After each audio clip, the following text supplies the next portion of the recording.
Good afternoon, everybody, or good evening, or good morning, depending on when you're watching this video.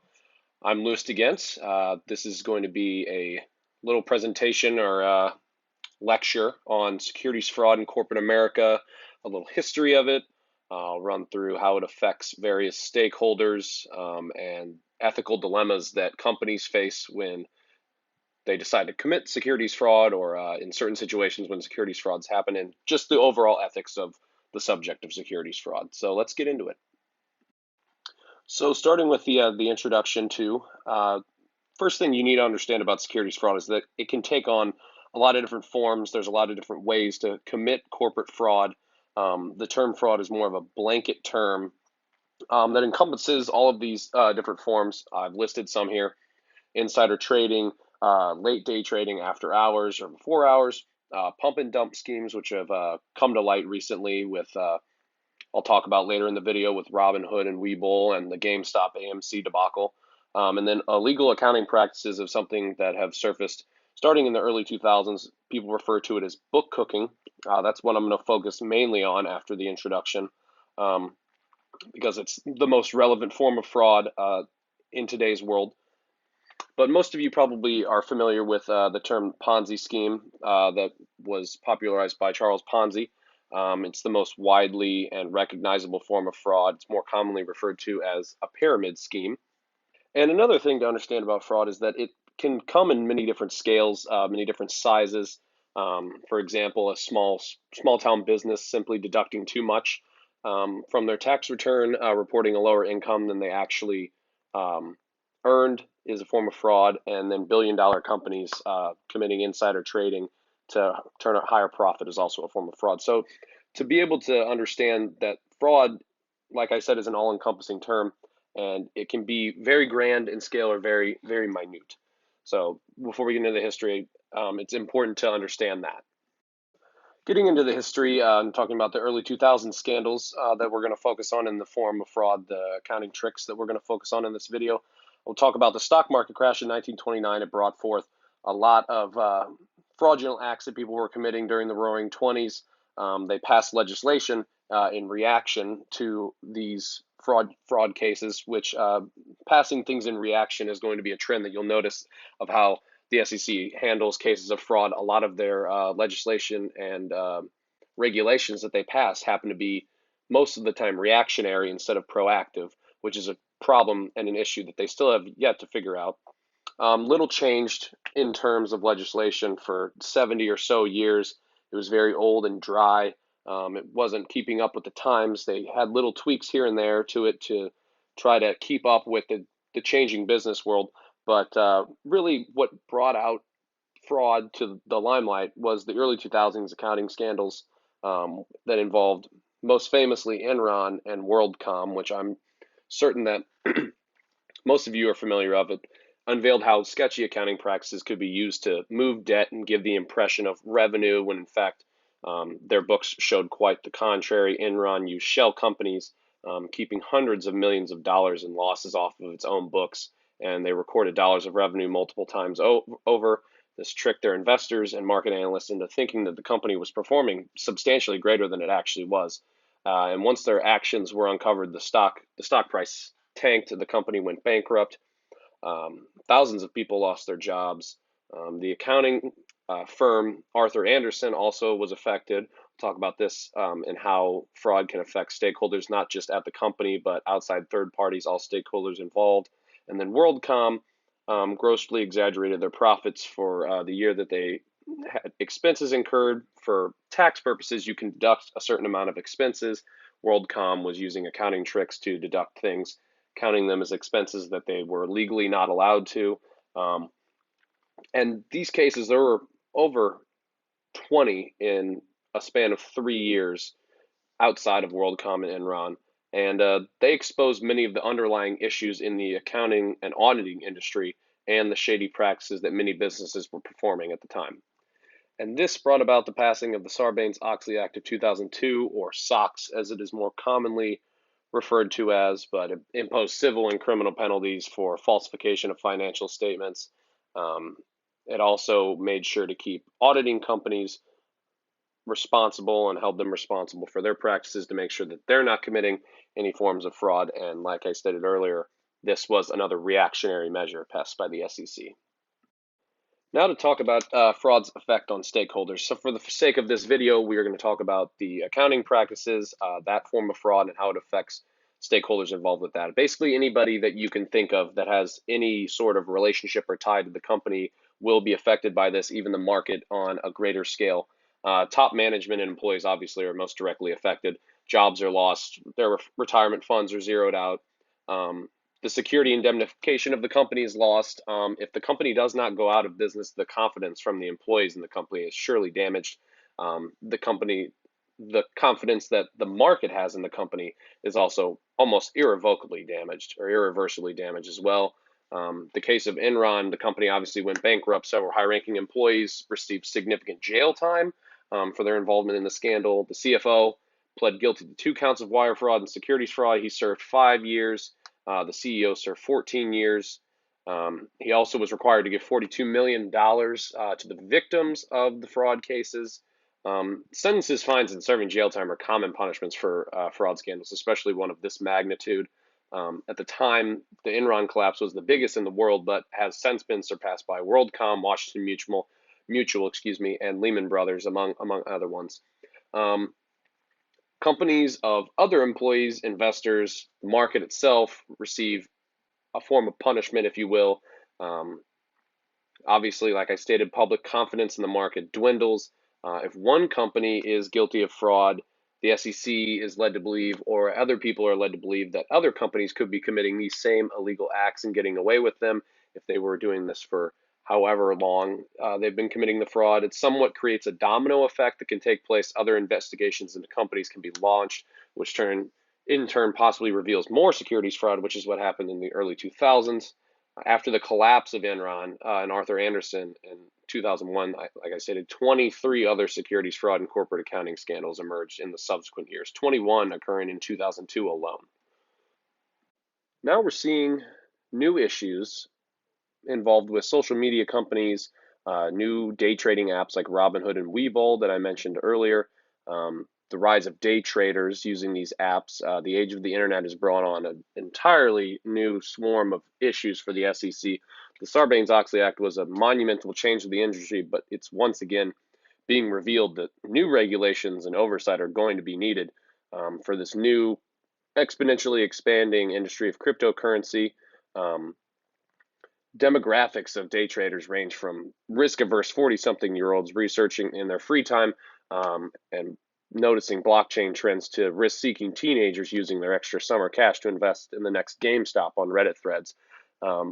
Famously, two of the more notable faces with this issue are Elon Musk and Dave Portnoy, for example. Musk loves to play around with the SEC. He got fined $20 billion and was forced to step down as the chairman of Tesla after he tweeted that he had secured funding to take Tesla private in 2018. He is most notably, if you have a Twitter, you can see him always tweeting out about Dogecoin and how he owns millions of Dogecoins. So he's got 48 million plus followers. And the price of Dogecoin actually, it normally trades under a cent or so. He bumped it up to, I believe it reached 8 cents at one point. It's being claimed that he's using his influence. Dogecoin was started essentially as a joke. It has no monetary value in the real world or real world application. And the SEC is currently investigating him for his involvement in that. Portnoy's been a vocal cog in the newer day trading machine, stating that he's going to war against the suits, which is what the common man calls prevalent investors and Wall Street sharks like Warren Buffett, for example. But the point of all these new issues and the issues that will come later down the road with all this new technology and social media and day trading apps will show that we will need new legislation, possible in the near future. New legislation and oversight could be passed to handle issues that we saw most recently with Robinhood shutting down trading on the GameStop ticker and AMC. Now to get to the main point of the video, talk about the agency problem and the ethics of the entire situation with fraud. We learned about, obviously, agency issues, fiduciary duties, The executives of a company and any stakeholders in that company obviously have to have their interests aligned. When they differ, this can cause agency issues and obviously broader ones as well. And how to handle securities fraud punishment wise has been a task that has daunted legislators for decades, as you, I'm sure, have picked up on throughout the video. Reactionary legislation and oversight instead of proactive, and they still haven't seemed to figure it out. Punishment, they normally decide on it based on federal guidelines that they have set to figure out set punishments, and it normally has to do with the amount of loss afflicted on the parties involved in the fraud case. But talking about the agency issue, um, a CEO who has a salary based on company performance is much more likely to exaggerate the profits or direct someone down the chain of command to commit accounting fraud to exaggerate profits in order to earn more income for himself. Um, Accounting fraud is really just a means to an end, and execs who commit accounting fraud tend to justify those means with the incentive of more income for themselves, throwing the thoughts of how their actions can affect others to the wayside. The motivation is so drastic sometimes that they tend to not even consider the punishments and the consequences of their actions if or when they're eventually exposed. Um, just as how stakeholders are affected differently depending on the type of securities fraud and the scale of the fraud, the SEC and how it deals out punishments and the courts that deal out the punishments are reflective of the damage caused. And as the business world changes year to year, obviously the rules and regulations that encompass securities and corporate fraud, they've remained rather stagnant and changes. Like I said, it's that reactionary change instead of proactive change. Criminal law really has a long way to go in effectively punishing those who commit corporate fraud. And according to Samuel W. Well, many of the law's failings in this area are actually due to a lack of understanding and foresight of the special fraud case involving accounting falsehood. It can be argued that a fair and equal punishment for those involved in fraudulent scandals is nearly impossible, honestly. This can be due to the fact, there's a third party judge is faced with a rather large task when making a decision to deal out the punishment. When multiple people are involved, how does one decide if the actions of the CFO are more detrimental or illegal than that of the COO of the company? If the fraud acts are revealed by a member of the company, how is that member to be protected? How do we protect the employees, the other shareholders, if we are going to punish the company in some form? Like I said, it's based on federal guidelines ranging from a base loss at level 0 and increasing to level 30. And as the loss increases, the punishment increases. Jail times can range from a couple years to life without parole. And the scale has issues with it, and it does not make it unusable, but rather what the scale measures is the vital factor in white collar crime. And right now, it measures loss. It's argued that the best scale, it has universal applicability, is to measure the potential loss that victims faced. But the main ethical dilemma in terms of agency issues is whether it is ethically wrong to engage in such an act in an effort to secure more gains of financial resources at the expense of the interest of stakeholders in that company. It's clear to see from an objective viewpoint that fraud is ethically and inherently wrong, but situational circumstances make people behave in different ways. It's still a very common thing that happens on the scale of small town business to $1 billion companies.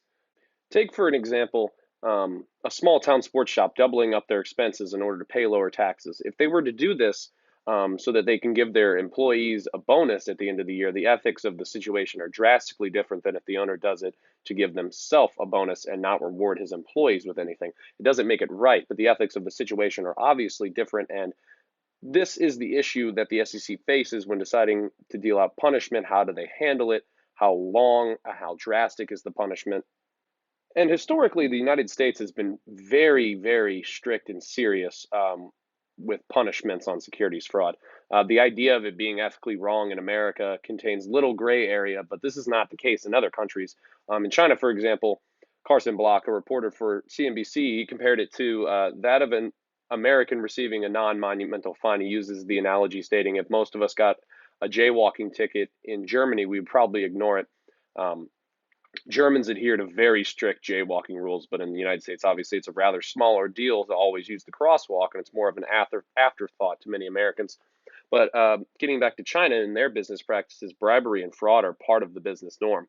A Chinese company typically doesn't worry about the implications of fraud, even if they are reprimanded by an American regulator, which is only possible when their companies are traded on U.S. exchanges to give American investors the ability to buy stakes in the company. The drastic idea of what is ethical in the business world exposes a very contrasting viewpoint of fraud, something that could be argued as universally wrong in other countries, but the subjectivity of ethics in terms of fraud and the subjectivity of ethics in general is best approached situation to situation. Casting a wide net on ethics generally is not a method of success. But just like anything in the business world, securities fraud is an ever changing subject of materiality. The laws pertaining to it, the punishments that are associated with it, and the consequences change on a case by case basis, and lack of formality on the topic has obviously been an issue for the governing bodies of the United States that have been attempting to fix it for decades, from the 1930s, when the first real laws were implemented and put into practice, to the Sarbanes-Oxley Act in response to the corporate accounting scandals of the 2000s, and the coming changes that are certain to come after or needed to come after the recent pump and dump schemes that were orchestrated through via the internet. The area's come a long way, but also has a long way to go. And the next grand corporate fraud scandal could be knocking on the door. But a topic like this historically is one that shocks the market and can come simply out of nowhere. The parties involved could be affected in new ways that we have not seen, we have not discussed, or even considered beforehand. Only time will tell. And that wraps up our video. I hope you guys enjoyed it. I had a lot of fun making it. As Sherry would say, be kind to one another. I hope you all have a great rest of your day. Like I said, I'm Louis DeGuentz. This has been an analysis of securities fraud, the history of it, and the ethics of it all. Thank you.